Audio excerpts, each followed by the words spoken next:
Hey guys, Nicholas here.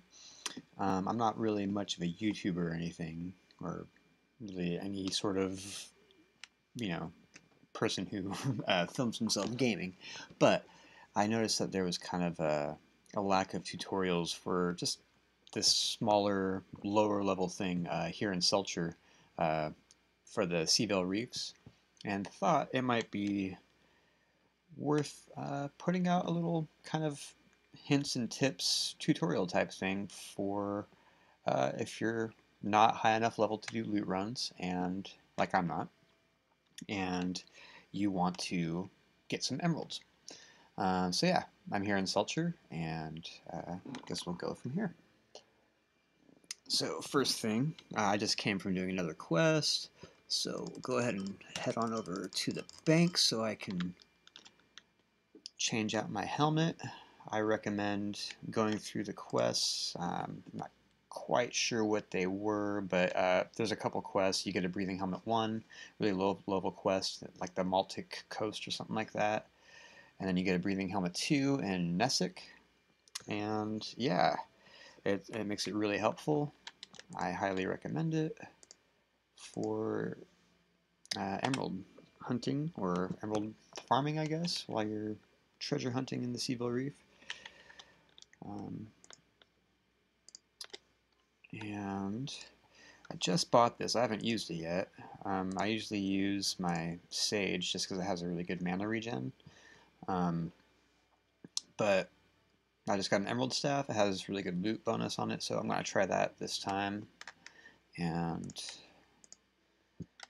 yeah, so this is my little route that I go, basically, while I'm doing my treasure hunting. Being a mage, it's got the 20 block teleport, so I just hit that a few times, about 4 times, and it gets me up on top of this roof.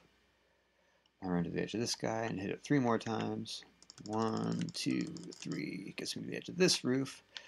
And then from here, I basically just go out about 5 more times, so about 100 blocks, and it puts me right over kind of the center island that is one of the best treasure spots. But before I stay there, one thing I highly recommend doing is hitting slash or backslash, whichever one that is, toggle, and I think it's just, well, let me double check. Slash toggle player ghosts, no space, and I always have this turned off, but if you turn this off, it'll make it so that um, anyone that you see in the Seavale Reef, it means that you're on the same server, so it means that you're sharing treasure. And I prefer to be on my own server so that we're not having to fight. So if you have player ghosts off and you see someone else in the Seavale Reefs, then I just recommend hopping over to a different server until you don't see anyone in there, and that way you're not fighting with each other for treasure, because there's plenty for everyone, and no need to be greedy. So yeah, from here, I generally teleport out 5 times. And again, it puts me right over this guy, and this is also a good way to know that no one else is out here on this server, is that it's not loaded up with treasure, because this will be loaded up with treasure momentarily. Same with this.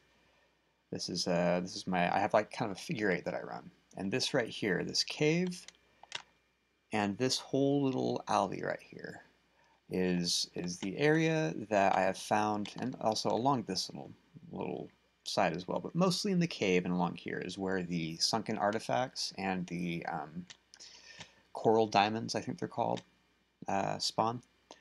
But then yeah, I swim over to here, and there's a secret chest over here, but we'll go there in a moment. So I just basically, this is my route. Oh, I should say this first, because when you first come out, um, there is not going to be many treasures spawned if there's no one else on the server. One thing that I will do, because there's no good spot to just chill and float. I mean, if you do have the breathing helmet too, you can stay underwater for quite a bit.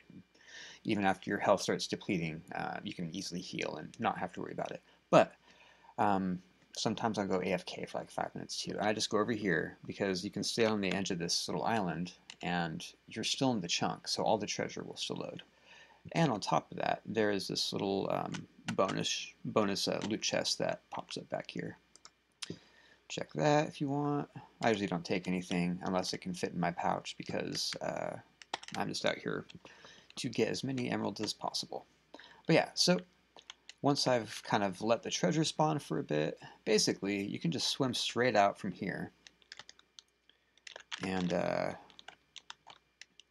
I like to take this little middle area and go over this hump right through this little tunnel.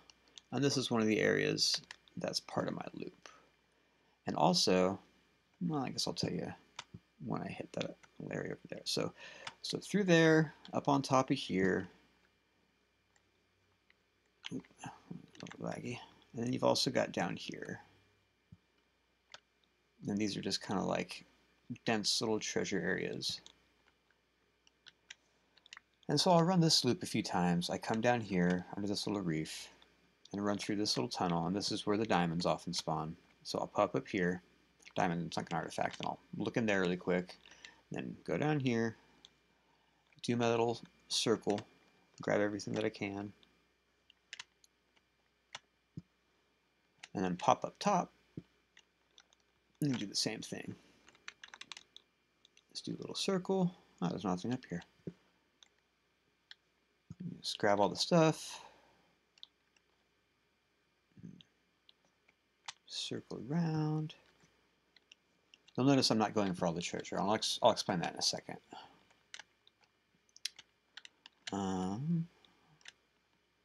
Yeah, I guess I could have waited a little bit longer, let it spawn more. Go back by, check in here. Every once in a while I'll give a glance up. Oh, see, there's a sunken artifact right there. And then, yeah, back through. This is kind of like the middle point, these little green algae spots, whatever they are. And yeah, back through here, cycle back up. And I basically, just do this until I'm full of stuff. And one thing that starts happening when your inventory gets full is you can't pick up things. Even though you have room in a stack to pick up things, if you don't have an available slot, you will stop picking up any objects, period. And so what I'll do is I'll just, again, do my little, let me go up and get some air, so you don't have to hear that annoying tick sound.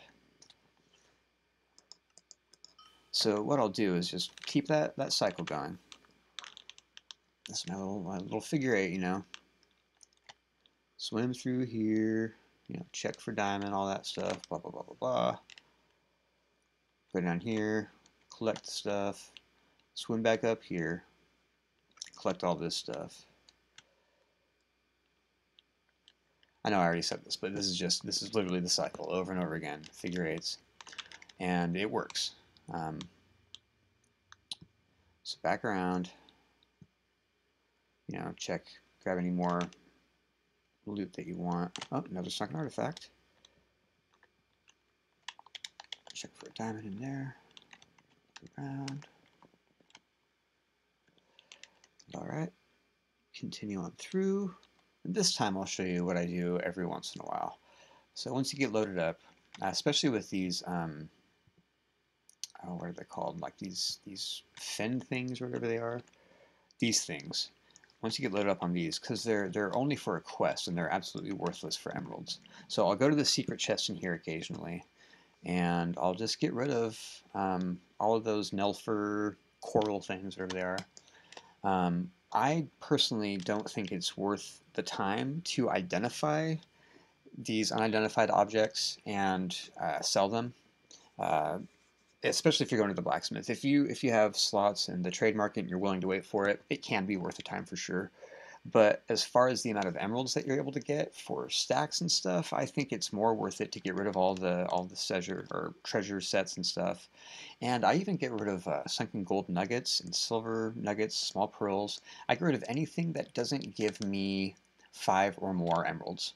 And I also get rid of these large pearls because while they give, I think, something like 16 emeralds, they only allow stacks of 16 as well. So you only get the equivalent of having 4 emeralds per, if it was a full stack. But yeah, so basically I get rid of gold bars, silver bars, and I keep large glowing pearls, definitely the coral sapphires. sunken, definitely, diamonds, all that stuff. But yeah, anything basically like below a sunken silver bundle or a large glowing pearl, I do not keep because I don't think it's worth the time. And I'll go back and forth, and I'll keep doing that, gathering up as many of these like topazes and coral rubies and stuff as I can until I can't hold anymore. And I'll have multiple stacks of those, and those are worth way more comparatively. Oh man, this glitch. I think it's because it hasn't been updated since the update Aquatic when they added fast swimming.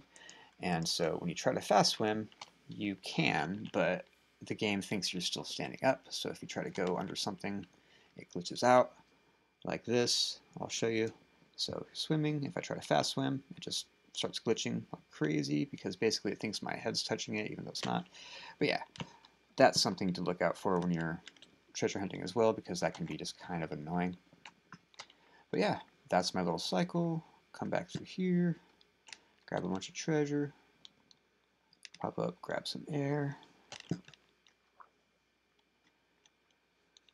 and then yeah, just keep going back, doing this little loop. Swim back through here, pop up, check for a diamond artifact. Oh, see, there's a diamond. Get it. Oh, get a little laggy. Grab some stuff. I'll do a short one too to show you another couple things. So basically, once I'm done and fully stacked up with only high emerald count treasure, get myself over here, try to teleport. Sometimes you can actually teleport straight up there. Almost, so close. One more. I should have just kept going. Thought I had it. Alright. But yeah, I actually typically will go straight to the bank and do this several times before I go to the treasure merchant. But, oh, so laggy. But there is something, oops, what's the wrong way? There is something I think worth noting, which is not everyone knows this, and once I figured it out, it definitely helped. When you're selling stuff to the treasure merchant, make sure you hold shift and hit both right and left click at the same time, because you can zoom through stacks of stuff. I don't know if I really have a stack of anything, but it goes so much faster than just having to like sit there and single click everything. Like you would normally have to do, you know. So yeah, if you just hold left click, you can just kind of like fly through that stuff and accidentally hit the person too. Or hold shift and left and right click. Yeah, you'll just zoom through the selling through the emeralds, or selling to the treasure merchant. And wow, I can't speak anymore apparently. But yeah, that's my little run. And I also like to take a shortcut between the merchant and the bank personally. And wow, it's glitching out pretty bad. Bloop, bloop, bloop. Ooh, man, my game is lagging. I assume it's probably because I'm doing a video capture, but poor old computer just cannot keep up with it. But yeah, that's my little video tutorial. Hopefully it helps some. And yeah, that's basically what I do. Again, I usually don't keep these lower tier things. Yeah, I'll do that a few times and just run back to it and get back out there and do some more treasure hunting. Basically, once you fill up a bank page with some of that high level stuff, you should get between 6 to 8 liquid emeralds from it. So anyways, hope that helps, guys. Sorry that I'm not a pro at this and just tend to ramble probably, and yeah, I don't have a good computer, so it's super chunky. I'm not going to edit in music or anything. But yeah, hopefully this is actually helpful to someone in the world of Wynncraft. Yep, thank you for your time. Love you guys, and bye-bye.